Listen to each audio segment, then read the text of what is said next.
Chapter 8 સ્વાધ્યાયનો છઠ્ઠો example. એક વિદ્યુતભાર તેના સરેરાશ સમતોલન સ્થાનની આસપાસ 10⁹ હર્ટ્ઝ આવૃત્તિથી દોલન કરે છે. વિદ્યુતભારિત કણ દોલન કરે. આ દોલક દ્વારા ઉત્પન્ન થતા વિદ્યુત ચુંબકીય તરંગોની આવૃત્તિ કેટલી હશે? તો વિદ્યુત ચુંબકીય તરંગની આવૃત્તિ બરાબર યાદ રાખવાનું અને વિદ્યુત ભારના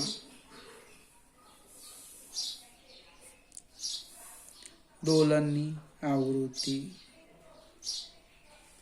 વિદ્યુતભાર જેટલી આવૃત્તિથી દોલન કરે એટલી જ આવૃત્તિ વાળા એ વિદ્યુત ચુંબકીય તરંગનું ઉત્સર્જન કરે. તરંગ લંબાઈ પૂછે તો યાદ રાખવાનું c બરાબર ન્યુ લેમ્બડા. આનો ઉપયોગ કરવાનો. 7મો એક્ઝામ્પલ.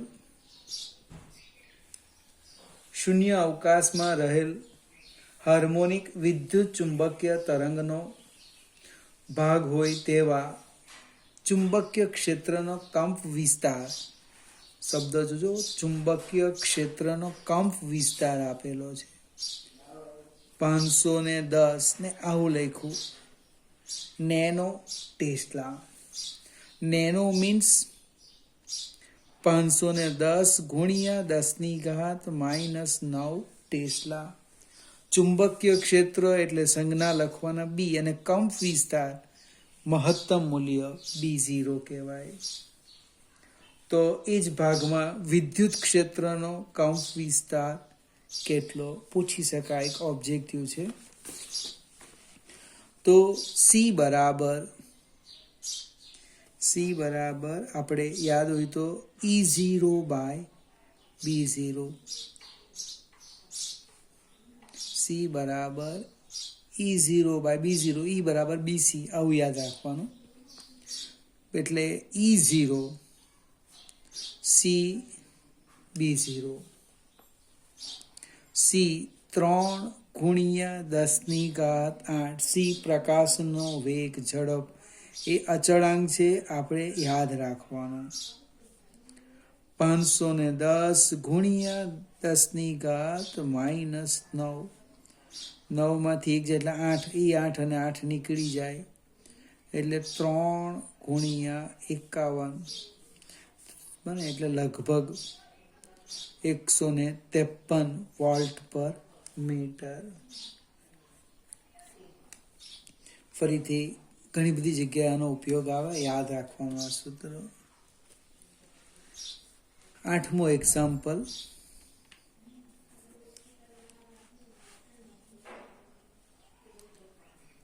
એક વિદ્યુત ચુંબકીય તરંગના વિદ્યુત ક્ષેત્રનો કંપ વિસ્તાર આપેલો છે. અહીં લખ્યું જ છે E0, અંદર લખીને આપ્યું 120 ન્યૂટન પર કુલમ અને આવૃત્તિ 50 મેગાહર્ટ્ઝ. મેગાનો અર્થ 10⁶. 50 ગુણ્યા 10⁶ હર્ટ્ઝ. તો કેટલાક અચળાંકો માગ્યા છે. એક B0, ઓમેગા, તરંગ સદિશ, તરંગ લંબાઈ, E અને B માટેના સૂત્રો. આ એક્ઝામ્પલ નથી, બધા જ ઓબ્જેક્ટિવ છે. પહેલાં જ આપણે B0 શોધીએ, જસ્ટ હમણાં જોઈ ગયા. C બરાબર E0/B0. એટલે કે B0 બરાબર E0/C. E0 120 3×10⁸ એટલે 40 થવાના. ગુણ્યા 10⁻⁻8. એક મીંડું કાઢી નાખીએ તો શું થાય? 4 × 10⁻⁻7 ટેસ્લા. આ આપણો પહેલો પ્રશ્ન. બીજો પ્રશ્ન, કોણીય આવૃત્તિ ઓમેગા. કોણીય આવૃત્તિ ઓમેગા બરાબર 2πν, એટલે 2 ગુણ્યા 3.14 ગુણ્યા 50 ગુણ્યા 10⁻6. 50 ગુણ્યા 2 એટલે 100. 100 ગુણ્યા 3.14 એટલે 314 ગુણ્યા 10⁻6 રેડિયન પર સેકન્ડ. આ આપણો બીજો પ્રશ્ન, કોણીય આવૃત્તિ. ત્રીજો પ્રશ્ન, તરંગ સદિશ.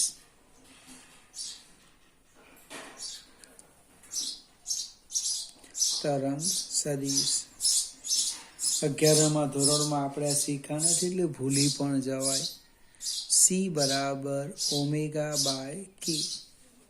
અને જ્યારે શંકા જતી હોય કે ω/k કે k/ω, તો એકમ લખી દેવું. એકમ રેડિયન પર સેકન્ડ, રેડિયન પર મીટર, મીટર પર સેકન્ડ, એટલે વેગ આવી જાય. ઓમેગા અને કે ની કિંમત મૂકી દઈએ. ઓમેગા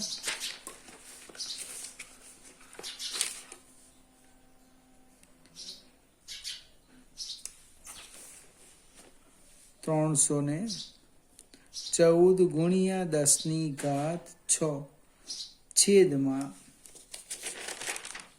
કે. આપણે તરંગ સદિશ તો ખરા શોધવાનો છે, એટલે એક સ્ટેપ લખીએ અહીંયા. કે બરાબર ω/c. એટલે અહીંયા કે નહીં આવે, અહીંયા સી. આપણે કે શોધવાનો છે ખરા. છેદમાં સી 3 ગુણ્યા 10⁻8. કે બરાબર ω/c. હવે 10⁻8 આપણે સાદું રૂપ આપીએ. 3 0 4 7 ગુણ્યા 10⁻².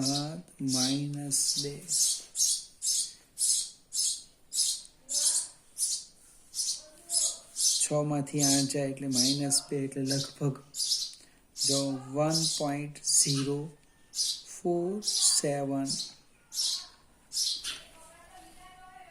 રેડિયન પર મીટર. તરંગ સદિશ. લેમ્બડા તરંગ લંબાઈ. ત્રીજો પ્રશ્ન, તરંગ સદિશનું એક બીજું પણ સૂત્ર છે. કયું? તો કે બરાબર 2π/λ. આની લખવું હોય તો સી બરાબર લખવું, અથવા સી બરાબર ν લેમ્બડા, એટલે લેમ્બડા આવે જો c/ν. પણ અહીંથી પણ કે શોધી ગયા આપણે, તો એ પણ એ રીતે પણ શોધી શકાય. આપણે આ સરળ લાગે છે. 3 ગુણ્યા 10⁻8 છેદમાં આવૃત્તિ. આવૃત્તિ આપણને કેટલી આવે? 50 મેગાહર્ટ્ઝ. 10⁻6. 8 માંથી 6 જાય એટલે 2, એટલે 300/50, 30/5, એટલે તરંગ લંબાઈ આવી 6 મીટર. ત્યાર પછી પ્રશ્ન છે, ઈ અને બી માટેના સૂત્ર શોધો. ઈ અને બી માટેના સૂત્રો શોધીએ. હવે અહીં પ્રસરણની દિશા લખી નથી, પણ આપણે લઈ લઈએ, સરળ પડે એ રીતના. પ્રસરણ એક્સ અક્ષ, એટલે ઈ ક્રોસ બી, એટલે ઈ વાય અક્ષને સમાંતર, બી ઝેડ અક્ષને સમાંતર, એટલે ઈ ક્રોસ બી, જે ક્રોસ કે આ આવી જાય. ખ્યાલ આવશે ને? અહીંયા જે આ કે, જે ક્રોસ કે શું થવાનું? આય. એટલે આપણે સમીકરણ લખીએ છીએ. ફરીથી આવો પ્રશ્ન શક્યતા ઓછી, પણ આવડવું જોઈએ. ઈ બરાબર E0 sine kx minus omega t. આમાં E0, k અને ઓમેગાની કિંમત મૂકો. બી બરાબર B0 sine kx minus omega t. અહીંયા લખી દો એકમ સદિશ c, અહીંયા લખી દો એકમ સદિશ k. કિંમત મૂકો B0, k, ઓમેગા, એટલે એના સૂત્ર આવી જશે. 9મો એક્ઝામ્પલ, એમાં ફોટોન ઉર્જા ગણવાના છે, જે આપણે જો શીખવાના બાકી છે. ફોટોન ઉર્જા E બરાબર સૂત્ર છે hν, કેમિસ્ટ્રીમાં 11મા ધોરણમાં આવે, અથવા hc બાય લેમડા, જ્યાં h શું છે? પ્લાન્ક અચળાંક. h એ પ્લાન્ક અચળાંક છે, અને એની કિંમત યાદ આવે તો 6.625, એટલે જે અનુકૂળ થાય લઈ દે. 10⁻⁻34 જૂલ ઇન્ટુ સેકન્ડ. અહીં સાઈડ પર લખું છું. h બરાબર 6.625 into 10⁻⁻34 joule into second. C આપણને ખબર છે. હવે મીટર પર સેકન્ડ. તમને આવૃત્તિ આપી હોય તો hν લખો, તરંગ લંબાઈ આપી તો hc બાય લેમડા. ફોટોન ઉર્જા શોધી કાઢો. પણ આ જે ઉર્જા આવશે એ ઉર્જા એ જૂલમાં આવવાની. શામાં આવવાની? એકમ જૂલ. એને જો ઇલેક્ટ્રોન વોલ્ટમાં ફેરવવું હોય તો હજુ એક સ્ટેપ લખવું પડે, hν by E electron volt. ફરીથી જેવું કોઈકને ખ્યાલ આવે તો પ્રયત્ન કરે.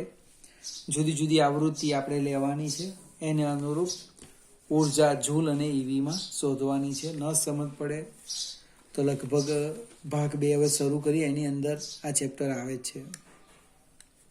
સ્વાધ્યાયનો 10મો એક્ઝામ્પલ,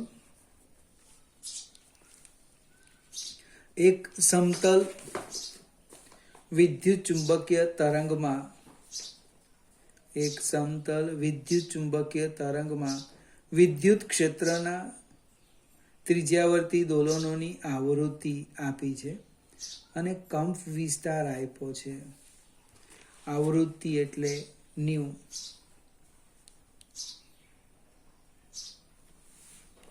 એ છે 2×10⁻10 હર્ટ્ઝ.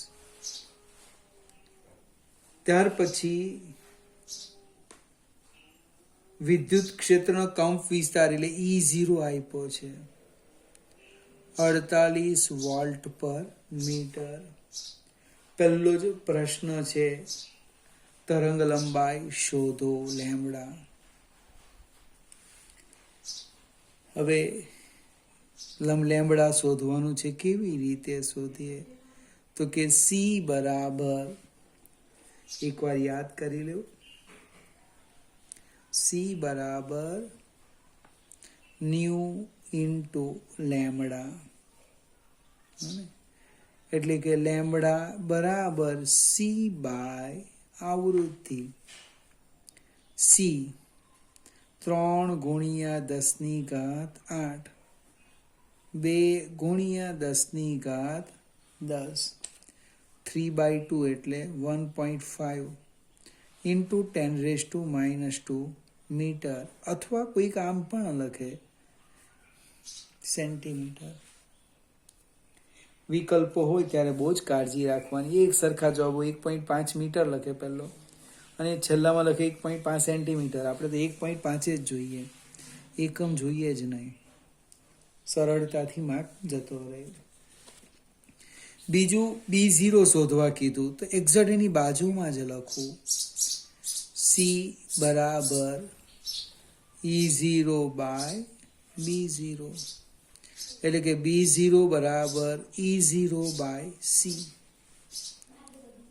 48 છેદમાં 3 ગુણ્યા 10 ની ઘાત 8, એટલે 48 એટલે લગભગ 16 આવશે, એટલે 16 ગુણ્યા 10 ની ઘાત -8 ટેસ્લા.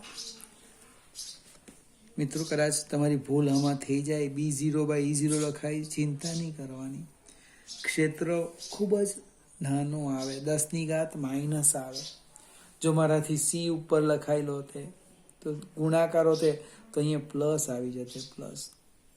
આવું પણ યાદ રાખો ને તો ભૂલ પકડાઈ જાય કે મારી અહીંયા ભૂલ થાય છે. ત્યાર પછી ઉર્જા ઘનતા છે, બંનેની શોધવાની છે. તો ρe બરાબર 1/2 ε0 E², અને ρb B² બાય ટ્વાઇસ μ0. હવે કંઈક સાબિત કરવા કીધું છે.